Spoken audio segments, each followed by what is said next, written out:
Saya bacakan satu-satu. Satu, setiap orang wajib melakukan ikhtiar, menjaga kesehatan, dan menjauhi setiap hal yang dapat menyebabkan terpapar penyakit, karena hal itu merupakan bagian dari menjaga tujuan pokok beragama, atau ad-darurat al-khams.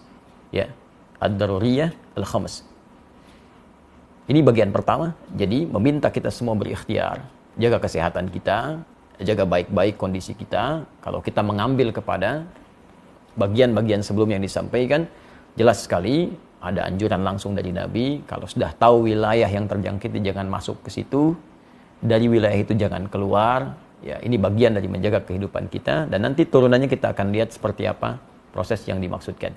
Ad-daruriyatul khams, jadi ada 5 aspek tujuan pokok syariat ya, yang harus kita jaga. Yang pokok pertama adalah hifdzun nafsi, menjaga jiwa. Jadi jangan sampai kita mencari harta, mencari kehidupan, ya, mencari segala hal yang menyenangkan, tapi lupa bahwa ada yang membahayakan dalam kehidupan kita. Saya tidak akan banyak menafsirkan, kita sudah pahami. Jadi kedua, ini yang paling penting, orang yang telah terpapar virus corona wajib menjaga dan mengisolasi diri agar tidak terjadi penularan kepada orang lain.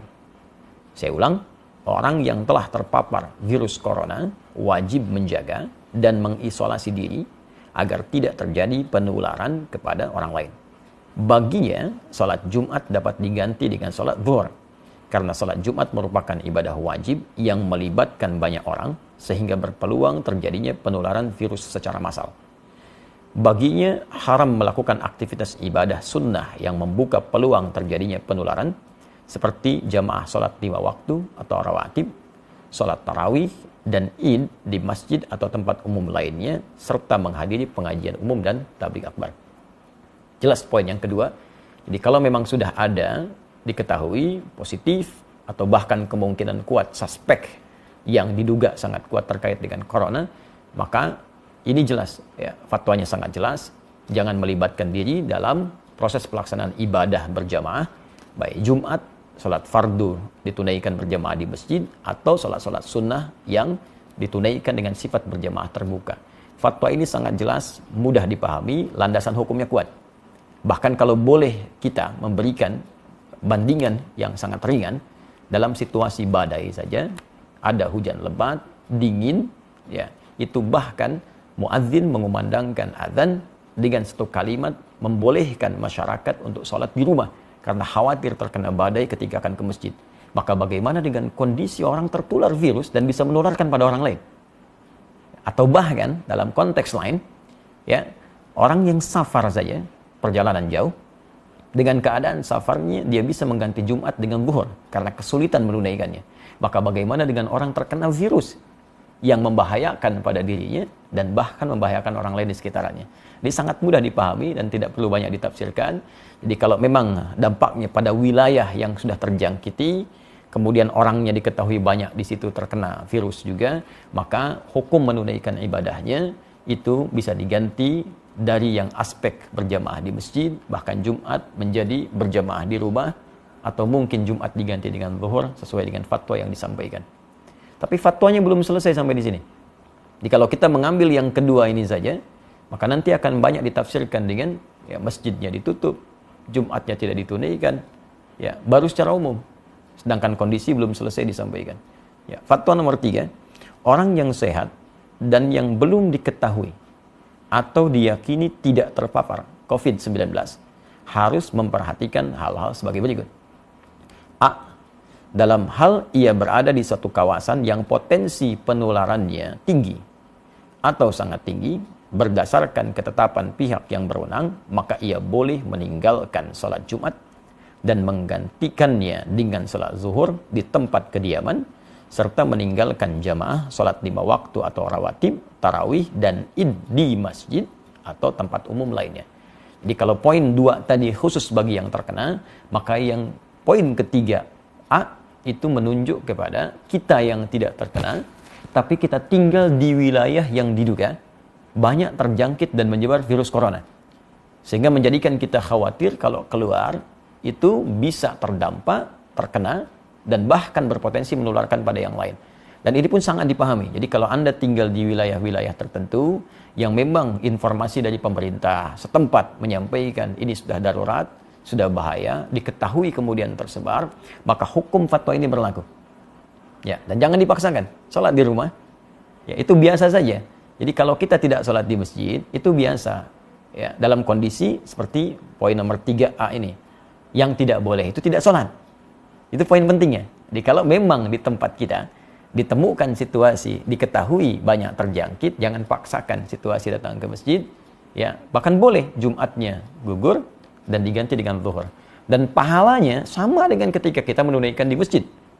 Ya, saya sampaikan hadis Nabi sallallahu alaihi wasallam, riwayat sahabat Abu Hurairah radhiyallahu taala anhu, Nabi pernah menyampaikan, "Idza maridul 'abdu aw safar kutiba lahu mithla ma kana 'alaihi muqiman sahihan." Kalau ada seorang yang sakit atau bahkan sedang perjalanan jauh, dia tidak bisa menunaikan ibadah rutin seperti biasanya, maka apa yang dia tunaikan pada saat itu dihukumi sama pahalanya dengan kebiasaan dia semula. Saat sehatnya, saat normalnya.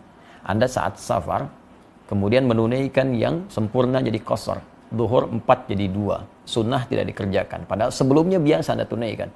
Maka kalaupun Anda kerjakan qasar, sunnah tidak dilakukan, tetap pahala dituliskan sempurna seperti kebiasaan Anda. Anda yang rajin ke masjid, kita yang biasa Jumatan, karena kondisi ini tidak memungkinkan ke masjid, dan tidak kita tunaikan berjamaah di masjid, kita tunaikan di rumah untuk menjaga diri pada aspek yang sangat penting, maka pahalanya pun sama dengan Anda mendatangi tempat ibadah itu. Tapi kalau Anda memaksakan diri sampai tertular atau menularkan pada orang lain, maka bukan hanya berpeluang keliru, tapi berpeluang juga dosa di dalamnya. Fatwanya belum selesai. Pada poin B, dalam hal ia berada di suatu kawasan yang potensi penularannya rendah. Tolong disimak baik-baik.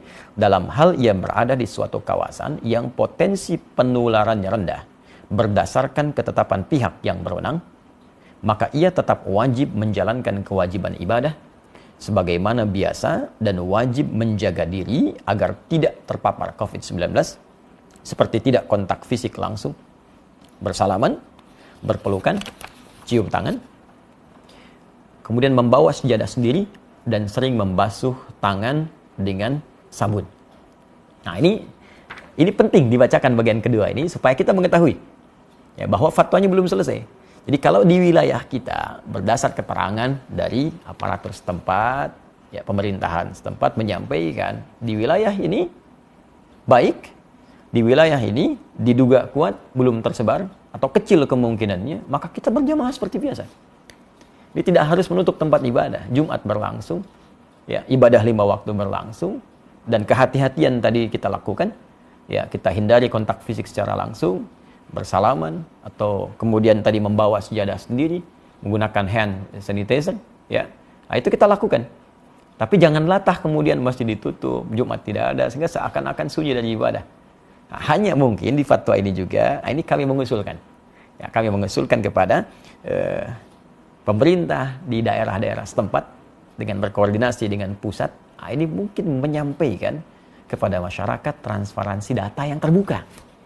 Sehingga tidak terjadi kepanikan di masyarakat dan mengetahui tempat ini ada suspek. Tempat ini aman. Sehingga dengan itu masyarakat mudah untuk bisa menentukan sikap sehingga tidak hadir kepanikan. Nah, saya tidak tahu nih tempat saya aman atau tidak. Nah, karena itu kita aktif untuk bisa bertanya apakah di tempat kita situasinya seperti apa, amankah atau kurangkah atau berbahayakah.